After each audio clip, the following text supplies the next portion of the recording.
So it's time to work on the kitchen right here. Get all this finished and get the sink and countertop in.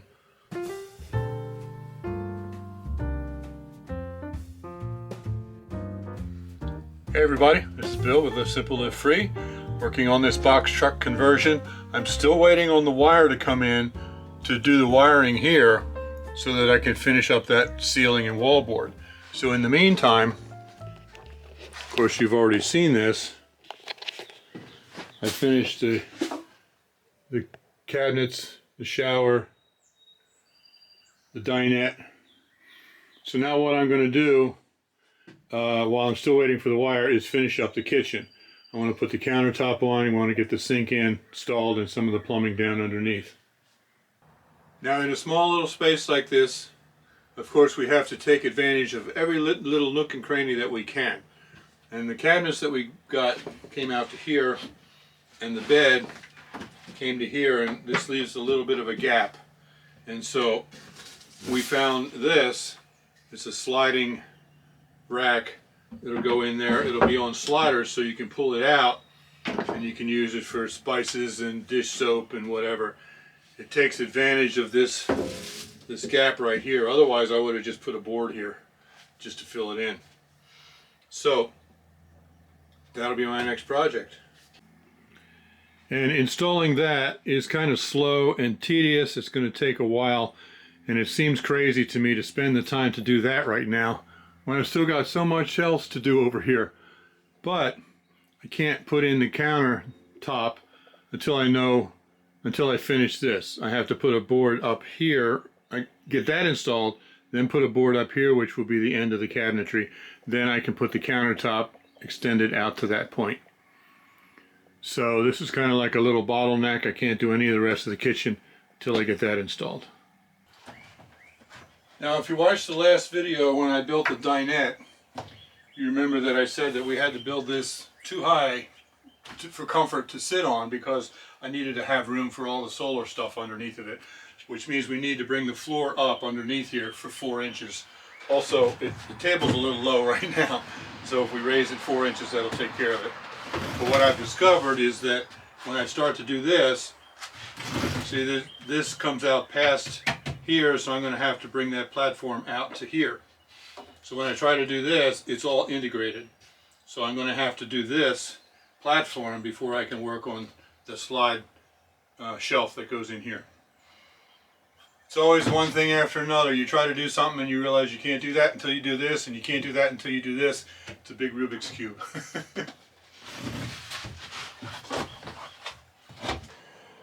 Now we've had our overall big picture plans in place for quite a while. We had it all drawn out and all that. But as I'm building it, there are a lot of little details that I need to figure as I'm building it, or tweak it, or this doesn't quite work, we need to do something else. So Elizabeth was just out here, we were discussing this floor that I'm going to put down here. I was going to make it only come out past the bunk bed out to this point. It'd be only a step that goes across 4 inches wide. And then we realized that if she's getting off of the bed and stepping down onto that little 4-inch step, that could be a real tripping hazard. So I'm going to actually build this platform out a foot to give her a real solid step to step on when she gets off of the bunk. It'll also give more room for the table to not slide off the end of it. So that's not what I originally planned, but like I said, we kind of tweak and design the minute details as we go. Now if I was doing this in a house, I wouldn't bother gluing any of this. It's not really necessary. But since this house is going to be driving down the road with a lot of vibration, I'm going to go ahead and I'm gluing everything just to not only help make it a little stronger to withstand the vibration, but also hopefully to eliminate squeaks.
Okay, so that'll go in there like that, and I've already put the cushions on here and tested it, and the height is much better for much more comfortable sitting.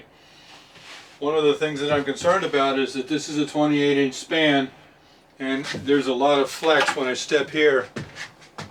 You can see how much it flexes. So I was going to try to get some kind of angle iron or something from Lowe's to put across here to give it some strength. But this is only 5/8 of an inch, and angle iron is usually bigger than that, which means it would either stick up here and be a trip hazard, or if I turned it over the other way, it would block in part of this hole, which is where we want to slide the table. So I went to Lowe's and I discovered this. It's just a square, and it's actually much smaller and much stronger. I can't even bend it. So I'm going to be able to put it underneath of there. Yeah, that gives a lot more strength. And if that's not enough, I could even put a second one right next to it.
Okay, yeah, I like that so much better. It's so much stronger, but I think I'll put a second one in there right next to it. Since I already made the notch, it's just a matter of buying one and laying it in there, and it'll be twice as strong. I like that.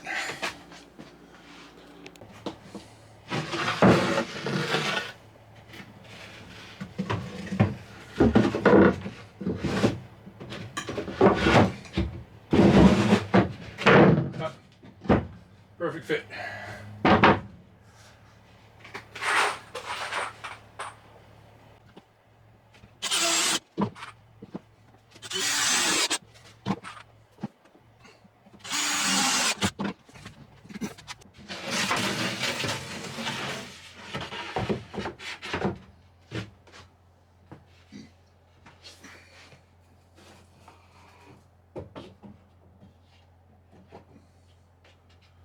Perfect.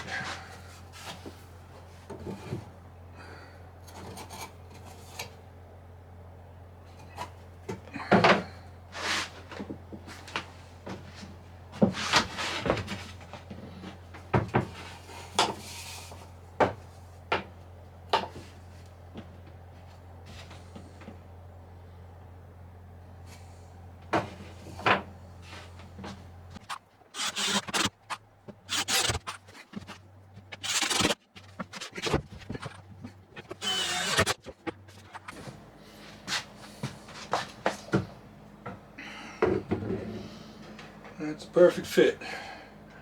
So now it's time to mount it.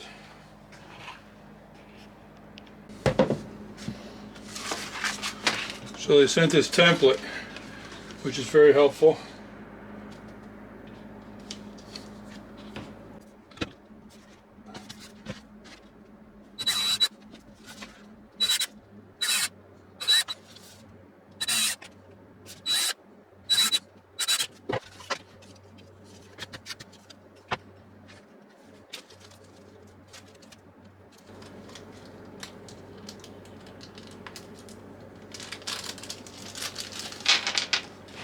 So these are the screws.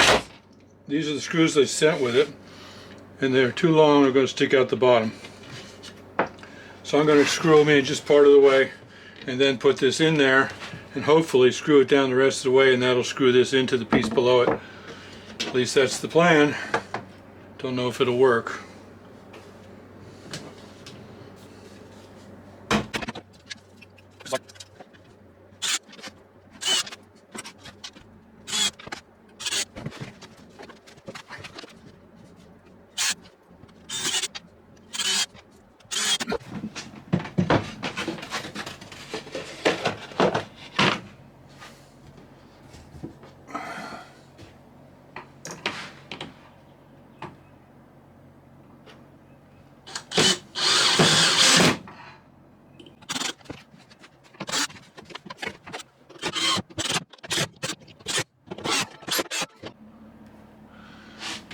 Okay, so that screwed down the tracks at the same time that it screwed this plywood down to the one below it. So now, let's see if we can get this thing mounted in here.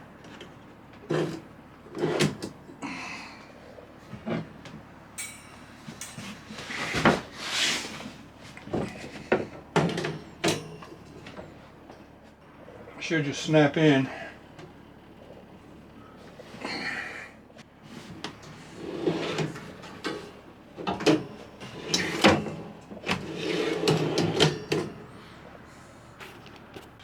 Well, now I got this in here. Elizabeth is going to be very happy with that. This actually slides much stiffer than I thought it would, but that's actually good because that'll keep it from sliding out while we're driving. Excellent. So now it's starting to get really exciting because I'm ready to do the countertop. Now we planned ahead here because not only do I have this project, but also in our house in Florida, I have a dishwasher that I need to install, and it's not going to fit under the existing cabinets. So I'm going to have to build an extra cabinet against the wall next to the refrigerator and put a countertop on top of it as well. So when I bought for this is 4.5 feet.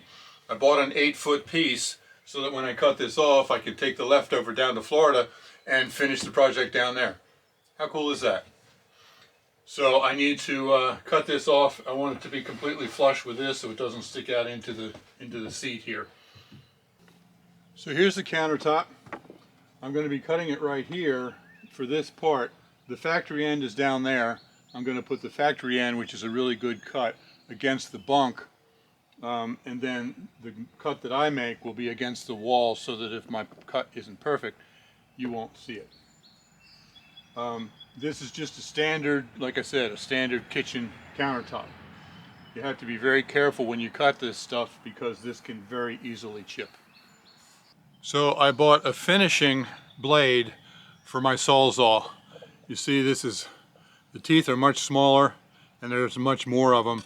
This is designed for finer work. It gives a smoother cut for finishing work. The other one that I use The one that I usually use has much larger teeth. It's a faster cut, and it's basically a framing blade. This is for finishing work. And then I have to turn this over. If you cut from the top, it's going to chip it. I have to turn it over because then whatever side is on top, it'll chip away. So I want to have the bottom side be the side that chips, and then this will make a nice smooth cut. Now this is what's known as an end cap kit.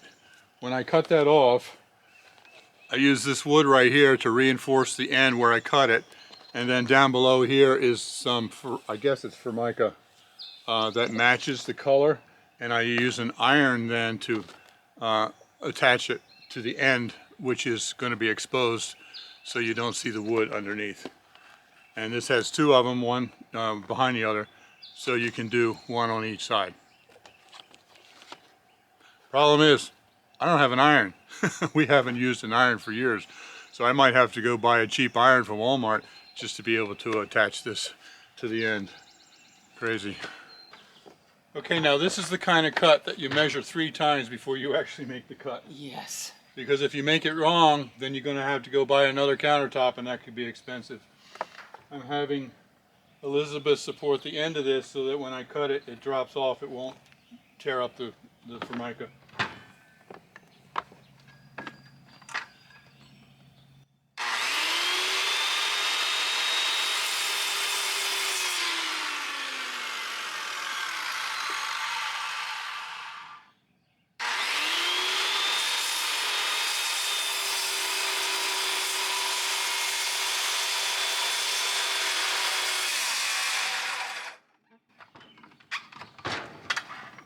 Lift it up a little. Okay. Okay, ready? Now this is where you'll have to support it. I've got to hold it.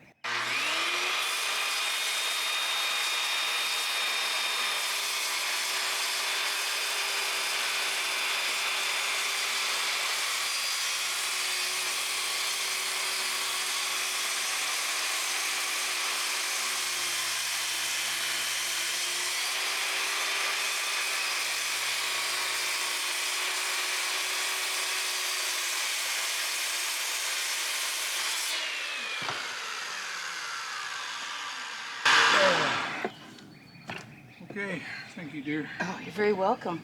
That's going to be beautiful. Yep. Did you say that's going to be on top of the dishwasher in Florida? Yep. Cool. Okay. Yeah, that cut is not quite as straight as it could be. It kind of bows a little bit, but it'll be against the wall, and I'll be able to put molding over it or caulk or something. Okay. Okay. Let's go in and see how it fits. All right, dear one. Let's see how this thing fits.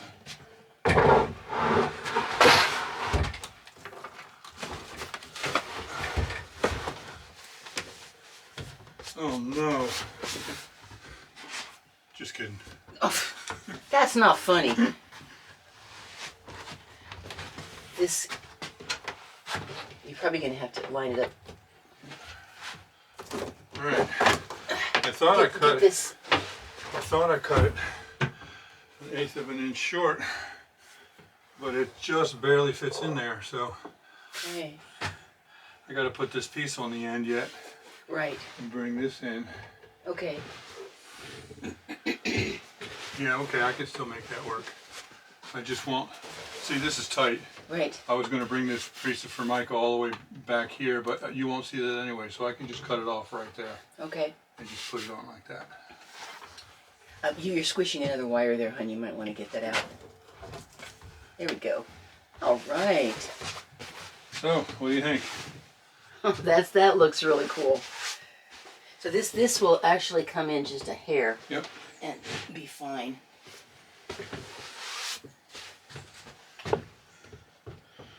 Now I'm going to have to go. Nice.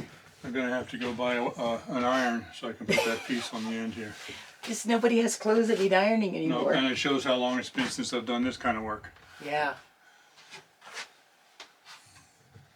Great.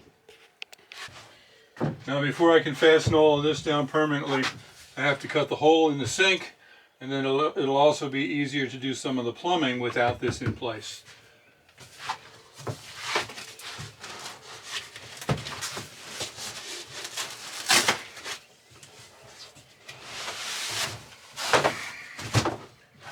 Got a stainless steel sink with a wooden cutting board that covers it.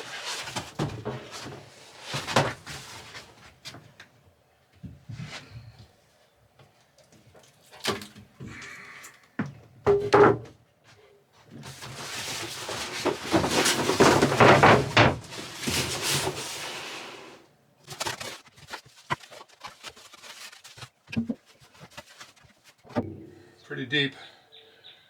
And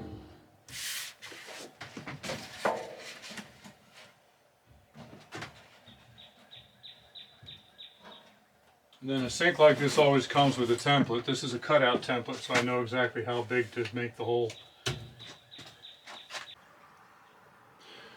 Now this is the hot water heater that's going underneath of the kitchen or the sink cabinet, and I'll talk about that later when I actually install it. But all of a sudden I had this fear that there wasn't going to be enough room, that this was going to hit that when I put it in there. So I measured the sink, and it's 9 inches. And when I measure up underneath here, ouch, I've got 16 inches to the top of this, so 9 inches comes to right here. So I got plenty of room. That's a relief. That's a nice sink, hon. Yep. I don't think I realized what a regular, real good size the sink is going to be. It's a really good size. And look at this beautiful cutting board that just fits right in there when we're not using it. Give us extra counter space. Oh, Yeah. oh, that isn't. Didn't it come with like a Yeah, faded? there's a metal grate that goes down in the bottom as well. So this is pretty much, move back a little. Yeah, sorry. This is pretty much where it's going to go. I just wanted to verify it with you before I cut the hole. Okay.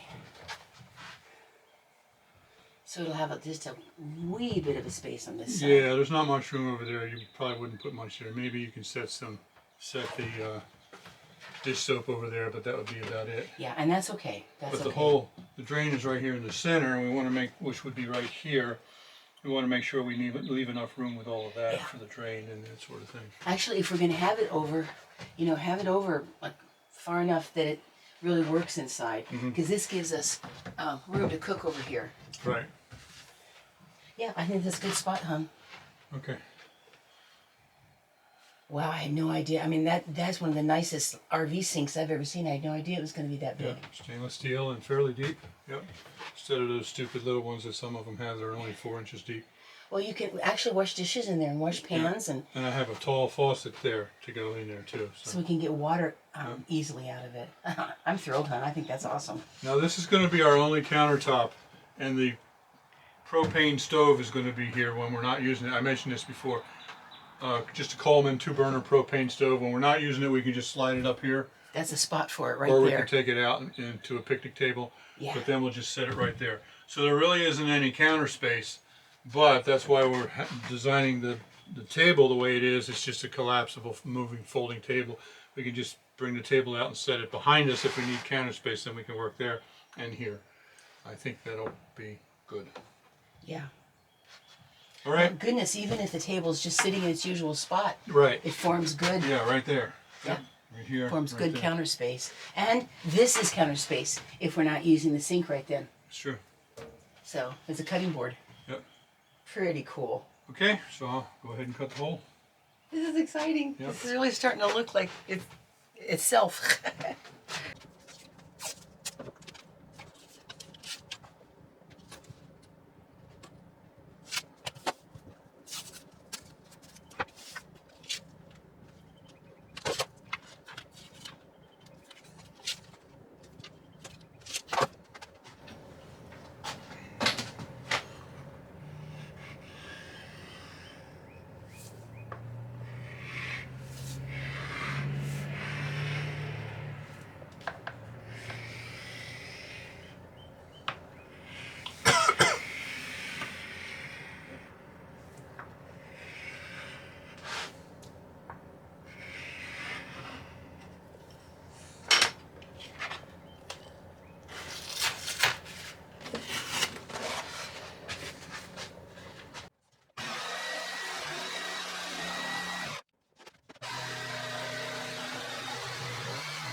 Well, now let's see if it fits.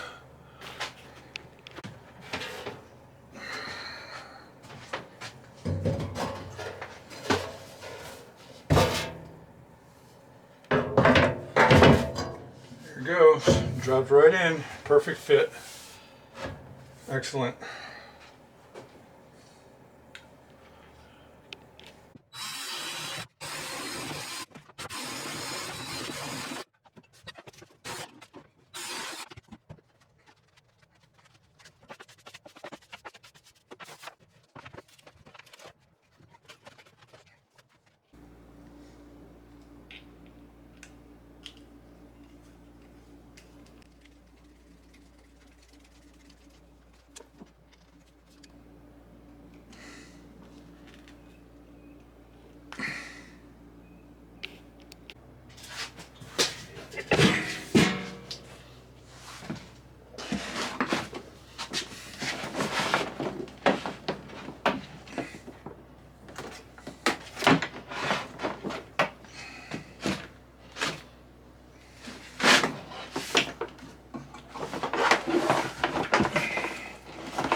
Now this is an Isotemp 4-gallon hot water heater.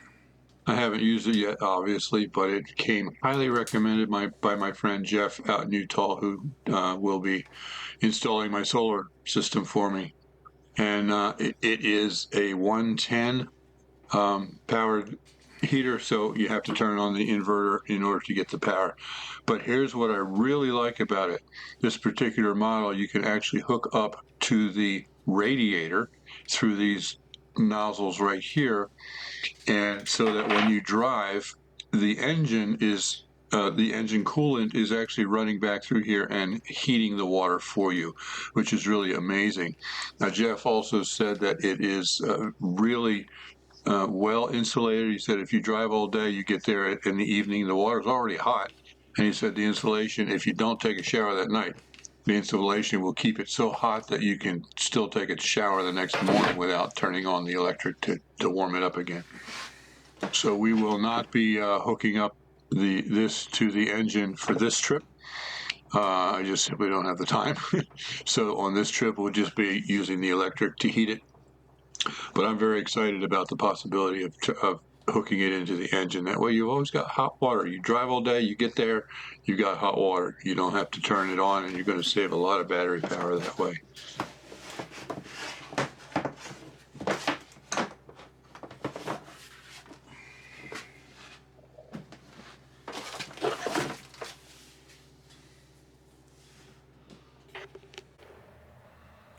So now I've got all the plumbing done under here, except for the hookups to the sink, which is right there. And I've got the pipe that runs all the way through there, over to there where the fresh water tank is. And I also got the wiring for the hot water heater. This is an Isotemp hot water heater. It's much easier to do all of this before I put the countertop on, rather than crawling underneath. So now that I've got the plumbing and the water heater and everything done down under there, I'm ready to install this permanently.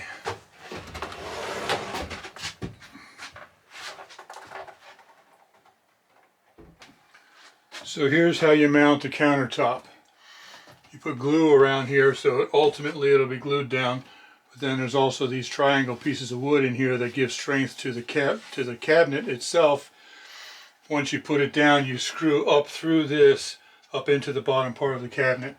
And that not only will it hold it in place, you could use just screws if you want, but it holds it in place until the glue dries, and then it's down good and solid.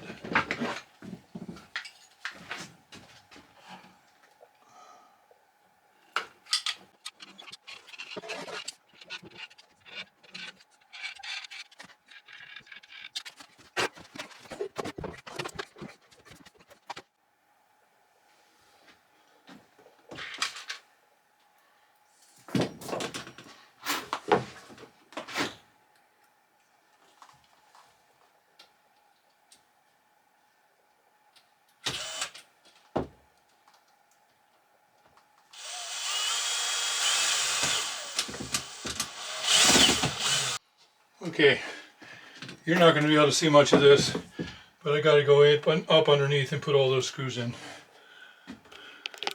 So this is the next morning.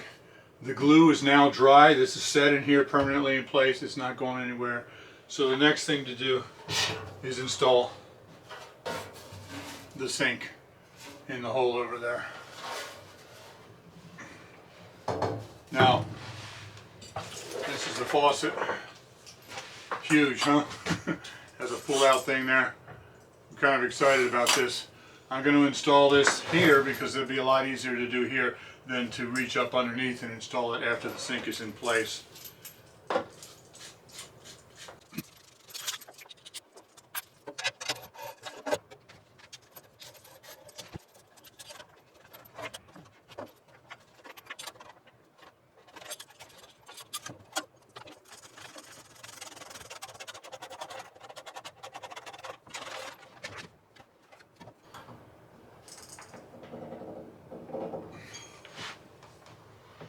Okay, see how easy that was? Can you imagine if I had to do that, trying to crawl underneath and reach way up inside of there? This is so much easier.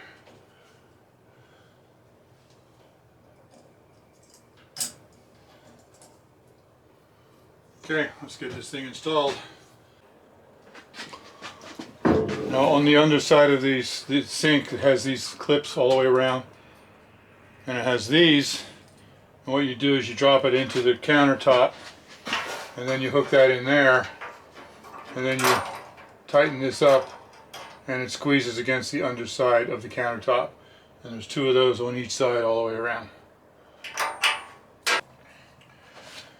So I'm going to seal this with a small bead of silicone caulk. Now this is called kitchen and bath. And I think that particular type, I think they actually put like anti-mold or anti-mildew qualities to it because it's going to be a lot wetter than something like a window. Because a window only gets wet when it rains, but a kitchen or a bathroom is wet practically every day.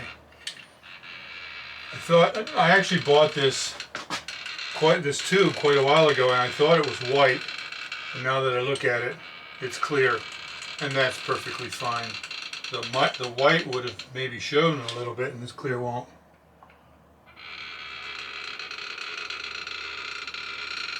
You don't want to put too much because you don't want it gooping out all over the place when you put the sink in. I'm still going to get a little bit of that.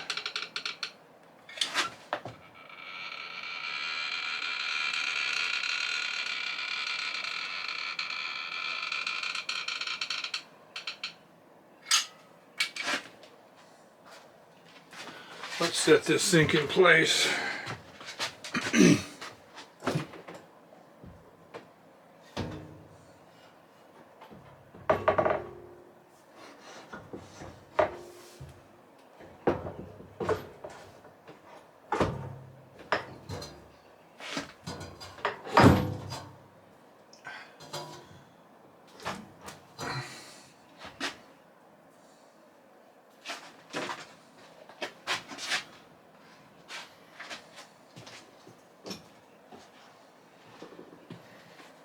No matter how careful you are, the caulk gets everywhere.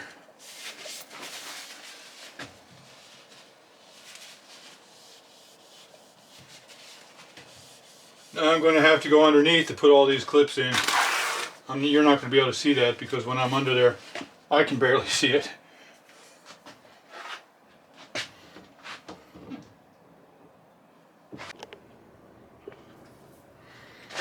Okay, The clips are now tight underneath. The sink is now installed.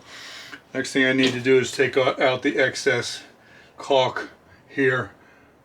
And caulk, especially silicone caulk, is very sticky. It gets everywhere. It's hard to clean up. But you got to do it while it's wet or you'll never get it off.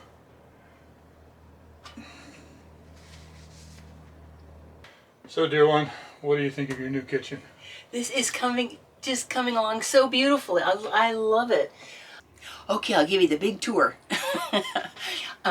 We're going with kind of a silver gray and white sort of a theme, but boy, does that brick work. It just gives it such a nice pop. And then I'll show you the color I've got for my curtains, which I think is also going to be beautiful. But anyway, starting over here, you can see that the countertop works with the gray cushions that I picked out. And the walls are going to be painted. You can see a little bit of it in here, but the walls, everything's going to be painted. It's a white with a hint of a silveriness to it. It's called Oxford White from Sherwin-Williams. And I think it's going to actually look really nice. So we've got, and then the flooring also is going to have a very, well, light gray-ish silver pattern like we have in our mudroom, our new room in the house. It's going to be the same flooring. So I love that. So we've got our upper cabinets. There's going to be lights underneath here. This is something that I'm so glad we could put in. It's going to be so handy. We were able to just install this, all sorts of stuff that I can put in there just to keep it right where I can get a hold of it. And it just pushes right back in. And we'll make sure that's going to stay secure while we're traveling. Now let me show you this beautiful sink. This is a cutting board. It's looking shiny because we're leaving the plastic cover on it for now. This comes out, gives me a lot more like space to work here on the counter because of this board. Then down in here, this came with it, a little drain. So cool. And then down here, there's the wire mesh we can have in the bottom. And then if you look down in here, this is pretty cool because I have my little plug, you know, that'll help us hold water in here. But then down in here, this is actually a little removable basket with a handle to keep things from getting down into the gray tank. You know, it helps me keep it a lot cleaner. And so that goes back in there. And then of course, if you look here, this is gonna be very easy to work. And then I like the height here because you can get something under it easily to put water in if you need to. I like that it's this height because I'm going to put a mirror right there so that I can brush my teeth and comb my hair. And then this pulls out to be able to rinse. Pretty nice. This comes right up in there. There you go. So I love this sink.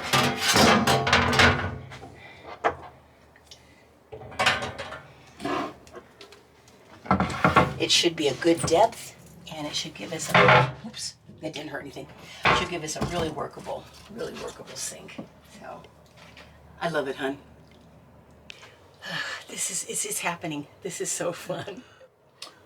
I feel like this right here is a major accomplishment, and it goes a long way in making this feel like a house. I mean, a camper. Yeah, it feels like a little cottage. Yeah. Like a little efficiency cottage. Yeah. Yep. So, thanks for watching. Yes, live simple. Live free. You be blessed. Yep. We're just so glad you guys can join in, and we love you, and we will see you very soon. Okay. Bye-bye.